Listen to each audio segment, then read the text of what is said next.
Assalamualaikum warahmatullahi wabarakatuh. Kita kembali kepada pembelajaran kata dasar bahasa kitab suci Al-Quran Al-Karim, iaitu berkenaan dengan wazan kata kerja ataupun perbuatan, ya. Amat penting bagi kita setelah kita mengenal kata dasar, bentuk-bentuk kata dasar, kita mengetahui wazan bagi perkataan-perkataan tertentu. Di antara perkataan yang perlu kita ketahui wazannya ataupun acuannya ialah kata kerja. Baik, kita memilih lebih kurang 9 kata kerja yang perlu kita hafal dan hadam betul-betul, insya-Allah. 9, ya, iaitu pertama fa'ala, yang kedua af'ala, ketiga fa'ala, nombor 4 fa'ala, nombor 5 ifta'ala, nombor 6 infa'ala, nombor 7 tafa'ala, nombor 8 tafa'ala, dan nombor 9 istaf'ala, dengan imbuh-imbuhan yang tertentu di mana kata dasarnya ada pada wazan nombor 1, iaitu wazan plain, ya, sebagaimana kita terangkan dalam pelajaran yang sebelum ini. Jadi untuk hari ini saya akan tunjukkan bagaimana wazan-wazan ini berfungsi di dalam perkataan Arab. Kita mengambil contoh satu hadis Nabi SAW yang biasa dibaca oleh orang yang mempelajari Al-Quran Al-Karim, iaitu hadisnya berbunyi Bismillahirrahmanirrahim. Khairukum, qala Rasulullah sallallahu alaihi wasallam, khairukum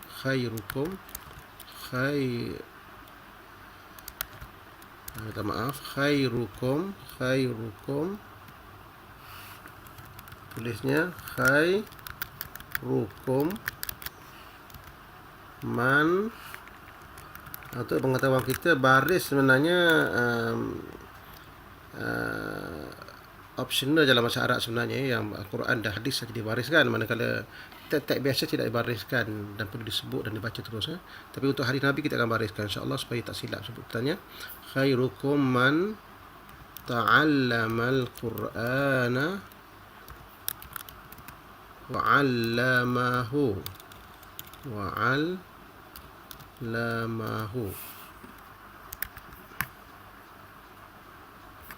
Baik, khairukum man ta'allamal Qur'ana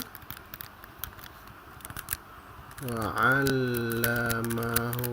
Baik, ini adalah hadis Nabi sallallahu alaihi wasallam. Jadi untuk pelajaran ini kita akan menggunakan hadis ni untuk kita mengkaji ataupun mempelajari bagaimana wazan-wazan ini berfungsi ataupun berperanan di dalam perkataan-perkataan dalam bahasa Arab. Baik.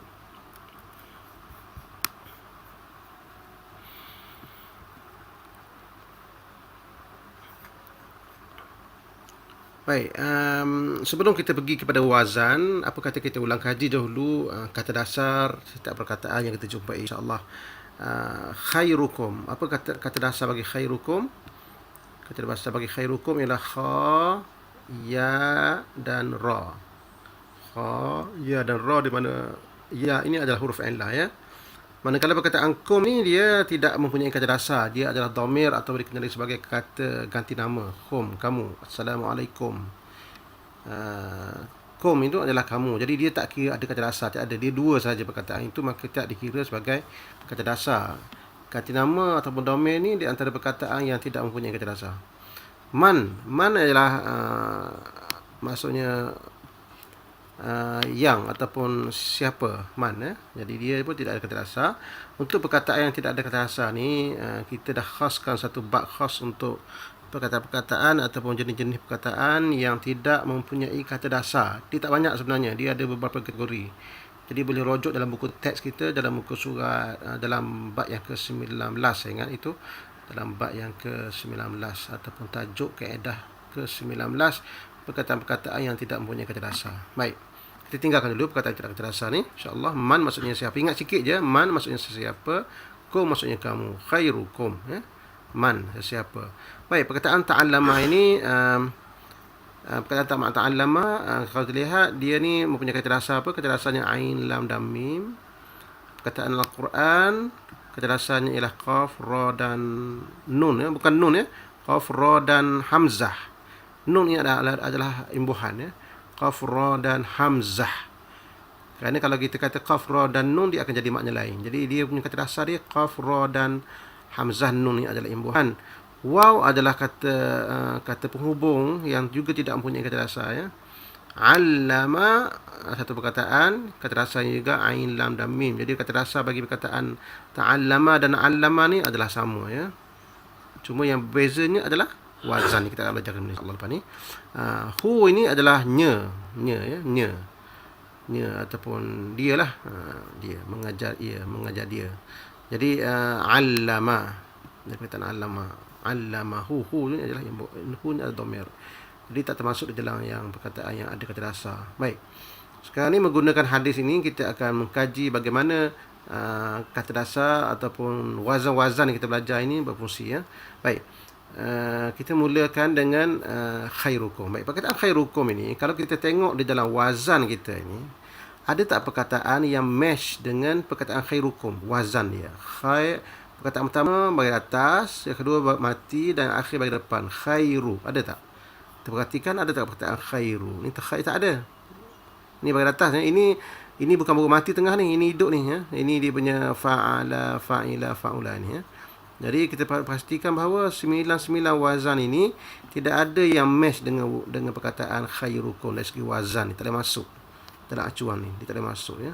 Jadi perkataan ini secara automatiknya dia akan tertolak, dia tidak akan menjadi perbuatan sebab yang 1 hingga 9 ini hanyalah perbuatan ataupun kata kerja ataupun verb, fa'il, maka perkataan ini terkeluar, maka dia jadi isim lah, perkataan ini jadi noun biasa.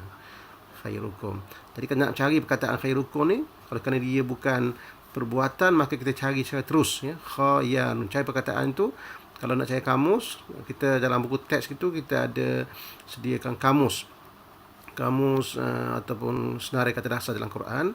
Boleh tengok ya dalam bahagian kedua buku teks kita insya-Allah. Kita pergi berbab kha, ya dan ra ya.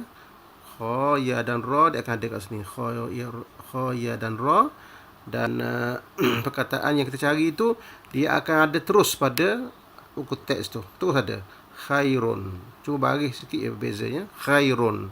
Jadi maksudnya lebih baik ataupun terbaik.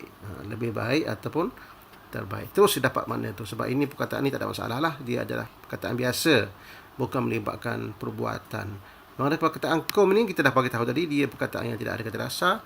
Kita dah khaskan perkataan yang tidak ada kata dasar ni dalam bab 19 insya-Allah dalam konteks. Man juga gitu juga. Bagi perkataan ta'allama, kalau kita cek di dalam kata dasar kita punya wazan ini, ta'allama ni, kita akan perhatikan ta'allama mana wazan yang agak match dengan ta'allama ya. Wazan nombor 8. Wazan nombor 8 ini dia kena dengan ta'allama. Tengok ya. Ta'allama, di mana ta ini adalah imbuhan, kata dasarnya ialah ain, lam dan mim. Jadi ta adalah imbuhan, kata dasarnya adalah fa, ain dan lam. Jadi ta'allama boleh masuk dengan wazan ini. Ta'allama, ta'allama, tafa'ala. Jadi dikena dengan wazan ini. Jadi ketahuilah kita bahawa nama ta'allama ni adalah wazan nombor 8. Kita dah jumpa satu perkataan ta'allama. Tulis kat sini insya-Allah. Ta'allama. Kata dasarnya ialah ain, lam, mim. Wazan nombor 8. Wazan nombor 8 insya-Allah. Wazan nombor 8. Tulis kita apa? Nombor 8. Baik. Seterusnya perkataan Al-Quran. Perkataan Al-Quran ini kalau kita cari dia punya, tengok dia perkataan dia Al-Quran, ada tak yang match dengan wazan 1 hingga 9 ni? Al-Quran. Ini bukan ni tak kena ni. Ini af'alah bukan Al-Quran. Tak ada acuan yang kena dengan perkataan itu, tak ada ya. Si ada alif lam lagi. Kat sini mana ada alif lam. Jadi menunjukkan bahawa perkataan ini dia bukan kata kerja. Jadi kalau dia tak boleh masuk dengan wazan 1 hingga 9 ini, secara automatik dia akan tertolak, reject. Tak boleh masuk di dalam kalangan kata kerja. Dia akan jadi noun ataupun dia jadi kata nama biasa saja ya. Sebab tu boleh masuk alif lam ni tidak ada perkataan, tidak ada pula perbuatan yang ada alif lam. Jadi itulah yang kita masukkan dengan pattern itu. Maknanya kalau tak boleh masuk dalam pattern 1 hingga 9 ni, maknanya dia adalah perkataan biasa ataupun noun biasa. Jadi macam mana kita nak cari perkataan Quran ni? Kita akan cari dengan terus, iaitu ambil kata dasar dia qaf, ra dan hamzah ya. Kita pergi dalam bab 2 dalam buku teks kita tu, qaf ra hamzah, qaf ra hamzah, qaf ra hamzah. Oh kat sini. Qaf ra hamzah, ni kata dasar dia, dan terus kita pergi kepada perkataan Quran. Ini dia perkataan Quran ya. Quran iaitu bacaan ataupun Al-Quranul Karim. Itu dia. Jadi Al-Quran maksudnya Quran je lah. Cuma ada orang tanya, kenapa kat sini Al-Quran nah di dalam kata dasar kita ni, dalam kamus kata dasar ni Al-Quranu. Nu dengan na ni kita akan belajar kemudian insya-Allah dalam bab-bab akhir nanti insya-Allah, lepas kita memahami kata dasar ni insya-Allah. Seterusnya perkataan wa tak termasuk sebagaimana kita sebut tadi, dan yang kedua ialah yang ketiga perkataan allama ya. Allama sebagaimana kita tahu dia juga daripada kata dasar ain, lam dan mim ya. Sama juga, cuma nak ketahui wazan nombor berapa agaknya allama ya.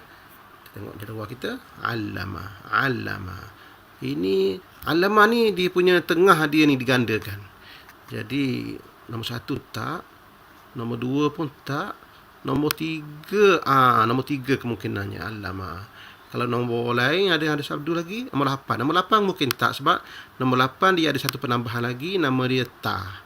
Jadi di sini kita katakan bahawa allama ini jatuh pada wazan nombor 3. Sebut sekali insya-Allah, allama fa'ala. Kena dah tu. Jadi allama wazan nombor 3. Tu dia kat sini insya-Allah. Wazan nombor 3. Allama wazan nombor 3. Baik, allama tu buang ta saja. Allama. Ini silap ni bukan allama, ini sadu atas lam. Allama. Ta'allama. Yang ini allama.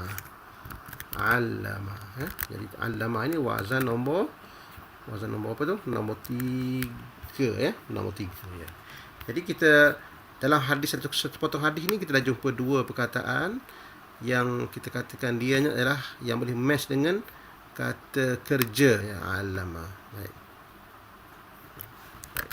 Kita warnakan supaya kita dapat tumpukan kepada dua perkataan ini.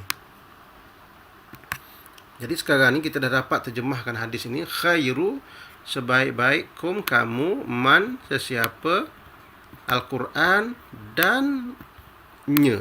Jadi itu perkataan yang kita dapat trace dia punya makna dia dengan terus ya, melalui pengetahuan kata dasar kita. Sekarang ni dua perkataan yang warna merah ni kita belum dapat mengetahui lagi sebab dia ni perbuatan. Jadi perbuatan ini ataupun kata kerja ni dia akan ada sedikit standard ataupun undang-undang ataupun acuan yang perlu kita pelajari ya.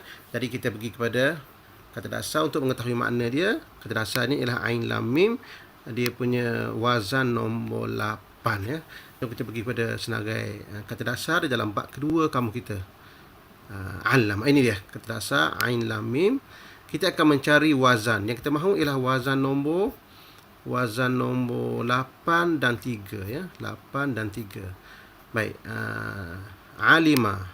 Ini wazan nombor apa ya? Alima wazan nombor 1 ya. Allama nombor 3.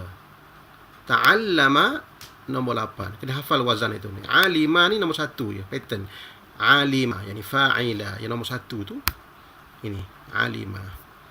Yang ini allama, ini jatuh nombor 3. Allama.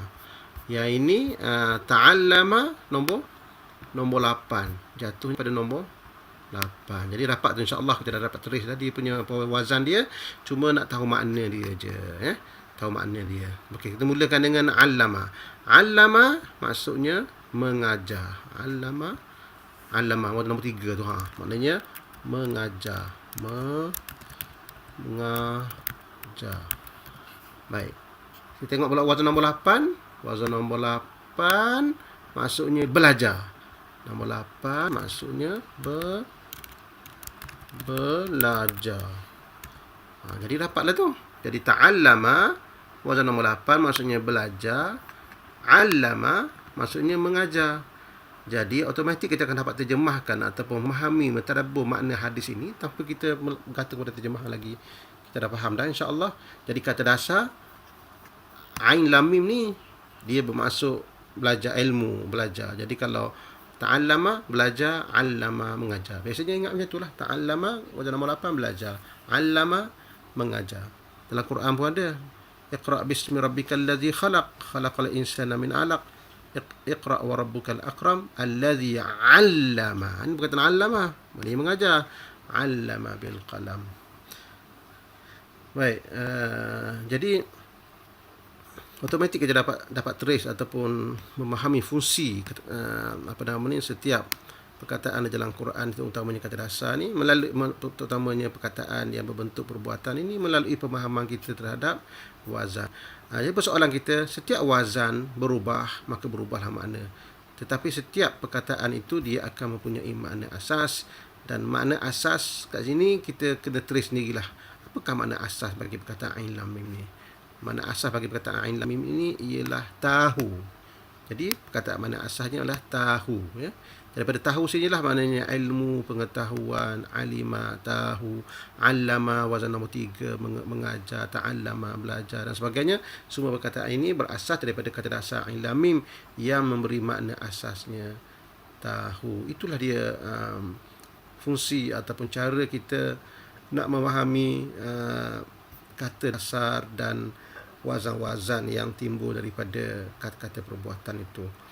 Jadi terjemahannya khairukum, sebaik kamu, man ta'allama yang belajar Al-Quran dan mengajarnya.